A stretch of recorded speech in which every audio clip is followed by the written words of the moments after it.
Hello friends, welcome back to the Dork side. We are in the garage and we are working on the 390. Yes, it still exists.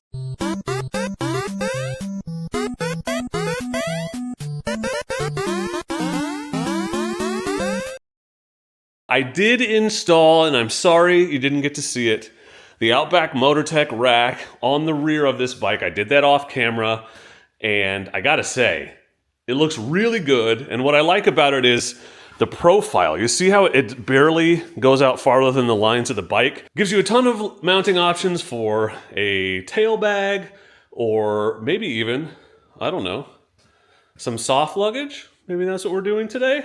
What I don't get is why Outback puts their logo upside down. That's so weird, but I just put one of their stickers on, so it looks better to me. But today, what we're doing is something radical and drastic, because my least favorite part of this bike and of the 390 Enduro was these damn passenger foot pegs. They won't stay up. Anytime I put the kickstand down, that flops down.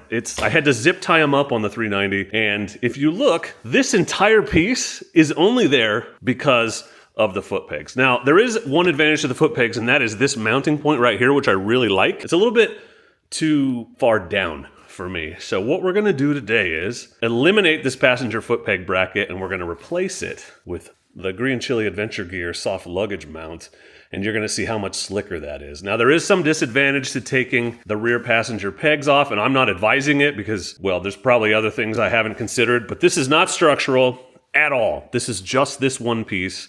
Neither of those bolts are structural.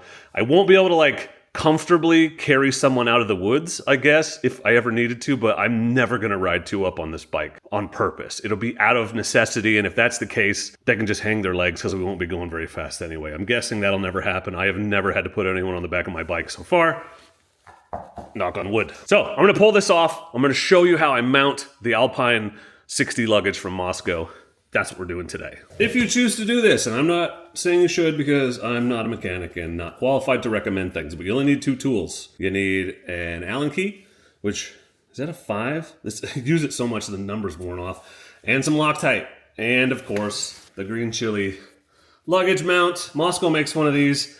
My favorite one of all time is actually made by the company that shall not be named because it had a gap here, so you could slide your straps in without undoing them all the way, but I don't have any of those left, and this is a lot more heavy duty, and we love Green Chile and want to support them, so we're using the Green Chile ones. I'll link those for you. But step one is, just take out this bolt and that bolt. There are only two, and this whole piece will come off. This is really Loctited, so you got to give it a little bit of effort here at the beginning. But it pops loose and it's fine. You're just snapping that Loctite. So it feels weird, but it is the way it is. That's how Loctite works. Don't lose your bolts, obviously. Also, don't put your fingers underneath because you'll slam them down the foot peg and that'll hurt. Yeah, there we go. Probably should have just lifted, but whatever. Just be smarter than me. But you see, that's it. Those two bolts, they're only there for this freaking rear passenger foot peg mount. The bottom one, I'm not going to put back in, so I'm just going to save it.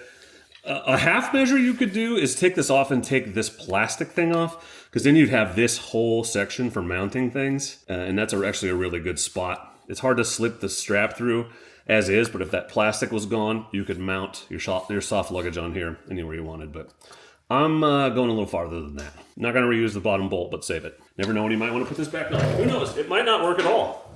And if that's the case, you're going to be glad you saved it. A little bit of Loctite, since you don't want your luggage vibrating loose mid-trail. And we're just going to put it through the thingy and right into the top hole. Top hole actually fits really nicely, and it's like exactly the right width to keep the chain and swing arm movement away from it. Honestly, a shorter bolt might be better, but it's not gonna touch.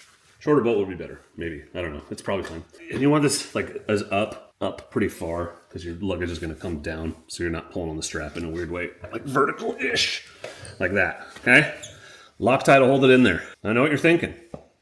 That's going to nail you right in the ankle if you crash, or just rub on it all the time. Let me show you. I tested that.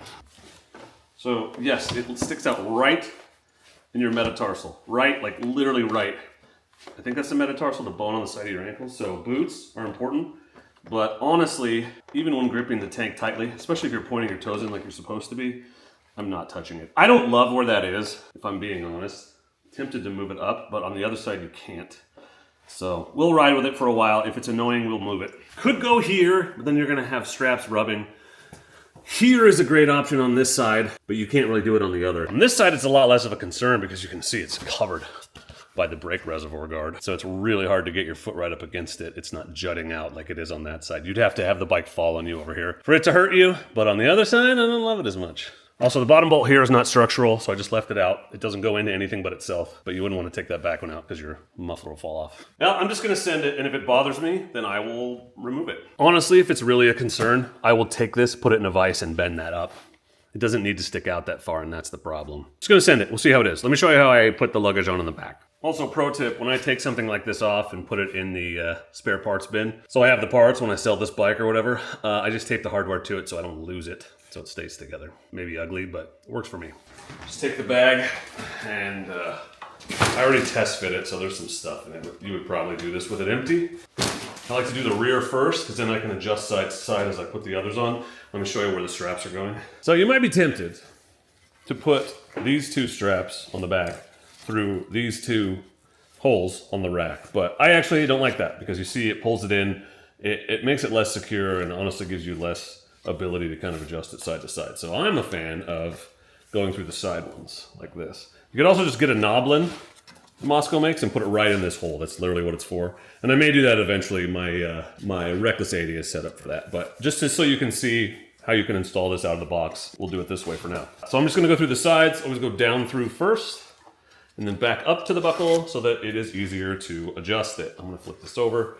Yeah, so you can see, pulls it relatively flat. That's what you want. You just don't want it pulling at an angle where it will just rub on the strap prematurely. It's not perfect. The knoblin would be ideal, but I'm gonna rock it this way. Your mileage may vary, but it gives you a nice connection there. Same on this side. Back up through. I'm just gonna pull these tight because I want it kind of far back. And you'll just pick up all the slack with these. It's very nice. The Moscow setup's pretty good. They thought of everything. But I don't know if you can see, but do you see right here how that is all the way across versus it would be bunching up if it were over here? That's what I like to see. So we're halfway done. Going through the back first so you can come back up to the buckle.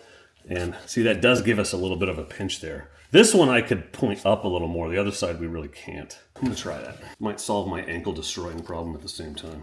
Yes, it is pulling a little to the front. All right, Loctite can't be. Yeah, you see? You want this strap as straight as possible. That is the goal. It's never gonna be perfect, but that is better than where it was. For this particular luggage, I may need to adjust it for others, but for now, that's what we're going with. Tight as possible. You don't want that moving much. Yep, and this also protects your ankle a little because you're not gonna be able to get in over it with your boot or anything. That's gonna push it back out. Let's do the other side. This one, it butts up against the reservoir cover. So this is the max angle we can get, but same idea, go behind, back up to the buckle.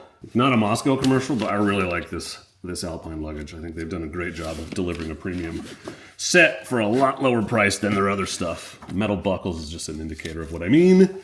This really thick, rigid base plate, and you've got strap keepers freaking everywhere. You're gonna wanna tighten this down on both sides and then go look at the top.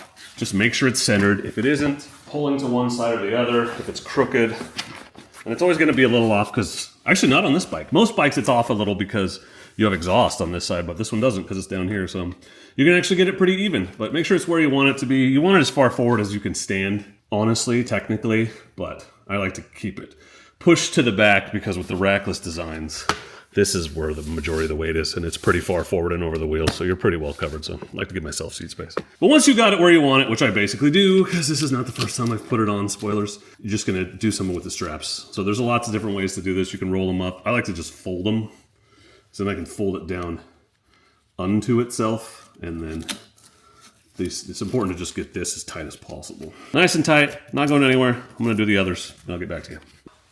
I'm gonna get on, make sure it's not in your way when you're sitting. Nope, not at all, not under my butt. Got room to move back if I need to. Yeah, so that strap does actually protect your ankle a little. Definitely makes it less of one solid point. I don't love that. Keep an eye on it. At the very least, there's gonna be a rubbing spot on my boot there. Or like I said, just bend that hook up, which may happen. Yeah, I'll just bend that up. Honestly, it just doesn't need to stick out that damn far. Strap keepers are keeping. These bags are somewhat full because I'm testing them out, so I put some sleeping bags in there. Got the strap keepers here, and what I like about this is the bag on the back goes over the top of them. Covers them up, they're not getting tangled on anything. Excellent design, if you ask me. And yeah, you can trim these, and if this is the only bike you're ever gonna put it on, be my guest. I get new bikes all the time. I wanna make sure I have the maximum flexibility and adjustability for multiple bikes, so I never trim anything. I always just put it in the strap keepers, and then down this side, and you can see right there to the other Green Chile mount.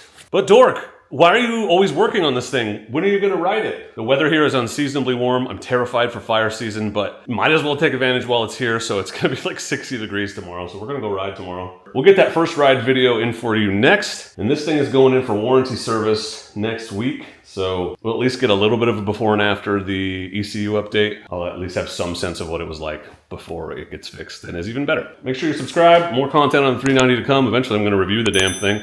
And since the luggage works, we might want to go camping soon. Let's see. Links to everything I used in the description. And, thanks to those of you who click those affiliate links and do all that fun stuff. When you do, it costs you nothing extra. I get a small commission. You help support future dorky motorcycling content. Everybody wins. So thank you for watching. I appreciate you. And please do not forget to be excellent to each other.